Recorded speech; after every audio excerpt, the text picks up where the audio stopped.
बघा, मला वाटतं जे मनोज जरांगे पाटील यांनी सांगितलं सरकारला,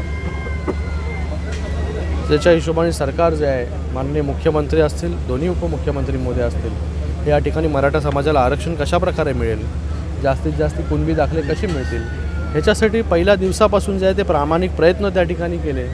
कुठेही चालढकल जी आहे ती सरकारने त्या ठिकाणी केले नाही आणि त्याचीच प्रचिती म्हणजे जी आहे 54 लाख कुणबी दाखले जे आहे हे आज आपण लोकांना देऊ शकतो. मला वाटतं हे खूप मोठा आकडा जो आहे हा 54 लाख कुणबी दाखल्यांचा.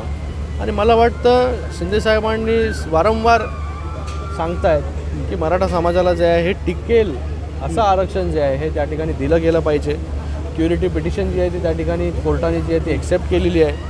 कधी असं होत नाही की क्युरिटी पिटिशन जी आहे ती कोर्ट जे आहे ते त्या ठिकाणी एक्सेप्ट करतं, पण या ठिकाणी कोर्टाने जी आहे ती क्युरिटी पिटिशन त्या ठिकाणी एक्सेप्ट केलेली आहे. आणि त्याच्यामधून जे आहे हे जो मराठा समाज जो आहे हा मागास कसा आहे हे सिद्ध करण्यासाठी जे आहे हे या ठिकाणी सरकार जे आहे ते प्रयत्न त्या ठिकाणी करते. आणि प्रत्येक गोष्ट जी आहे ही मराठा समाजाला आरक्षण कसं मिळेल याच्यासाठी सरकार जे आहे ते प्रामाणिक प्रयत्न या ठिकाणी करतं आहे. ते त्यांच्याबरोबर जरांगे पाटीलांबरोबर देखील डायलॉग जे आहे ते त्या ठिकाणी करतं आहे. येणाऱ्या काळामध्ये हा प्रश्न जे आहे हे बोलून जे आहे आणि कृतीतून जो आहे ते नक्कीच त्या ठिकाणी सोडवण्याच्यावरती भर जो आहे तो सरकारचा असेल.